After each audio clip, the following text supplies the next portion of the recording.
Hello friends, ഇന്ന് തയ്യാറാക്കുന്നത് ഒരു ലഞ്ച് ബോക്സ് റെസിപ്പിയാണ്. അതിലേക്ക് തയ്യാറാക്കുന്നത് ഇന്ത്യൻ കോഫി ഹൗസിലെ ബീട്രൂട്ട് കട്ട്ലേറ്റ് ആണ്. നല്ല അടിപൊളി ടേസ്റ്റുള്ള കട്ട്ലേറ്റ് ആണിത്.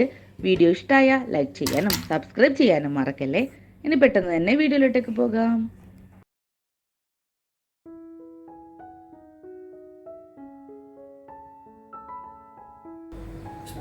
നമ്മുടെ കട്ട്ലേറ്റിന് വേണ്ടി ആദ്യം നമുക്ക് ഒരു 1.5 ടേബിൾ സ്പൂൺ വെളിച്ചെണ്ണ ഒഴിച്ചു കൊടുക്കാം.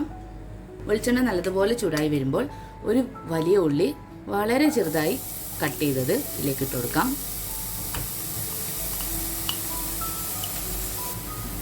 നമുക്കിതൊന്ന് ചെറുതായിട്ടൊന്ന് വാട്ടിയെടുക്കണം. ഒരു 1/2 ടീസ്പൂൺ ഇഞ്ചി ചതച്ചതിട്ട് കൊടുക്കാം. ഈ ഒരു കട്ട്ലേറ്റിൽ വെളുത്തുള്ളി ഞാൻ ചേർക്കുന്നില്ല, ഇഞ്ചി മാത്രമേ ചേർക്കുന്നുള്ളൂ. 2 പച്ചമുളക് അരിഞ്ഞത്, 1 ടേബിൾ സ്പൂൺ കറിവേപ്പില, 1 ടീസ്പൂൺ മല്ലിയില. ഇത് നമുക്കൊന്ന് വാട്ടിയെടുക്കാം.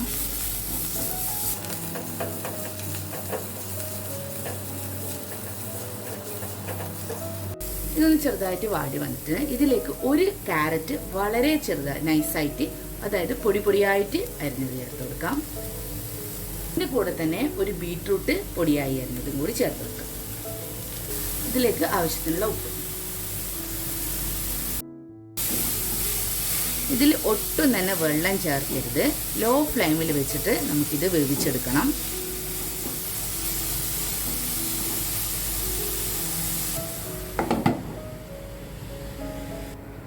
വളരെ ചെറുതായിട്ട് തന്നെ അരിഞ്ഞത് കൊണ്ട് തന്നെ ഇത് പെട്ടെന്ന് തന്നെ വെന്ത് കിട്ടും.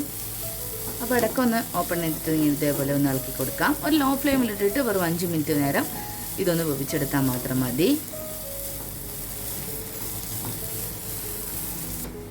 നന്നായിട്ട് വേവിച്ചെടുക്കേണ്ട ആവശ്യമില്ല. ഒരു ജസ്റ്റ് എന്താ പറയുക, നന്നായിട്ട് വെന്തിട്ട് അടിഞ്ഞു പോകാൻ പാടില്ല. അത് നിങ്ങളൊന്ന് പ്രത്യേകം ശ്രദ്ധിക്കണം.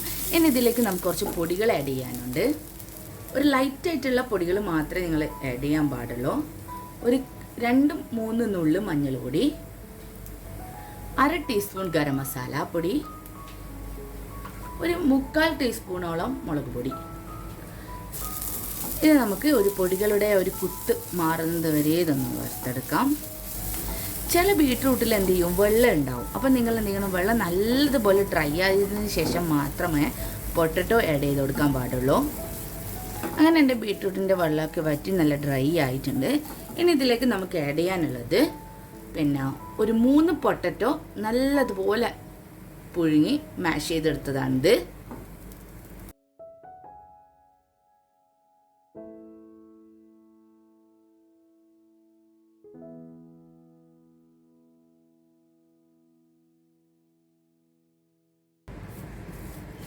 ഇനി നമുക്ക് ഗ്യാസ് ഓഫ് ചെയ്യാം.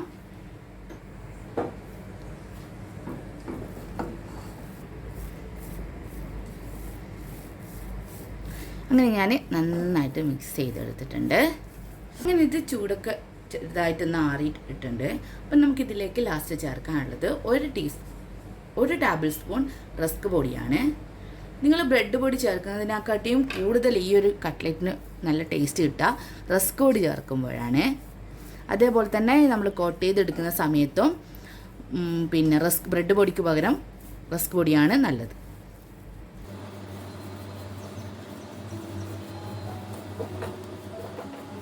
പാത്രത്തിലേക്ക് ഒരു 3 ടേബിൾ സ്പൂൺ മൈദപ്പൊടി ഇട്ട് കൊടുക്കുന്നുണ്ട്.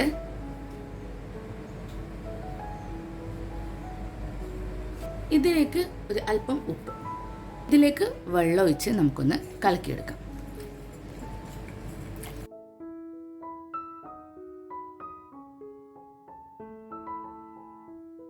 കലക്കിയെടുത്തിട്ടുണ്ട്. അപ്പം നമുക്കിത് മാറ്റി വെക്കാം. ഇനി നമ്മുടെ കട്ട്ലേറ്റ് നമുക്ക് ഷേപ്പ് ചെയ്തെടുക്കാം.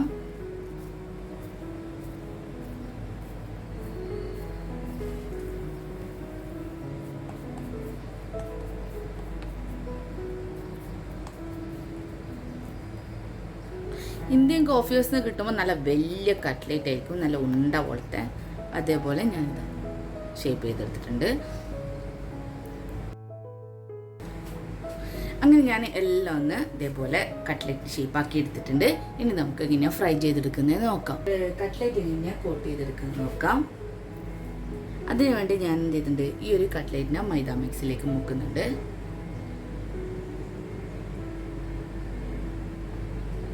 എന്നിട്ട് റസ്കോഡിലേക്ക് ഇട്ട് കൊടുക്കാം.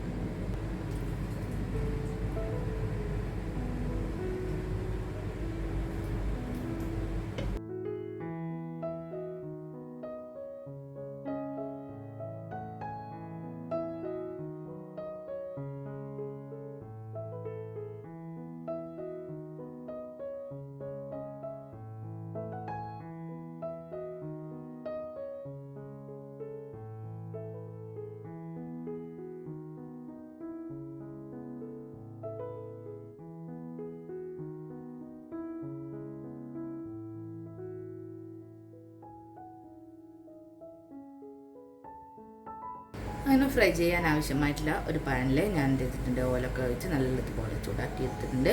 ചൂടായ എണ്ണയിലേക്ക് നമുക്ക് നമ്മുടെ കട്ട്ലേറ്റ് ഇട്ട് കൊടുക്കാം.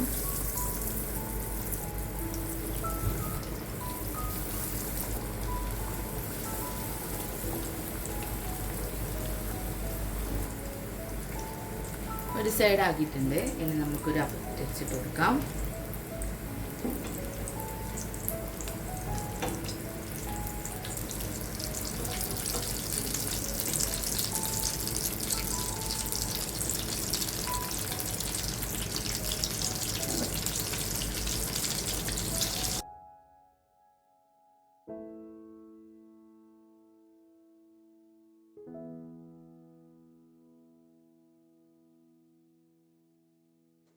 അങ്ങനെ നമ്മുടെ ഇന്ത്യൻ കോഫി ഹൗസിലെ കട്ട്ലേറ്റ് ഇവിടെ റെഡി ആയിട്ടുണ്ട്.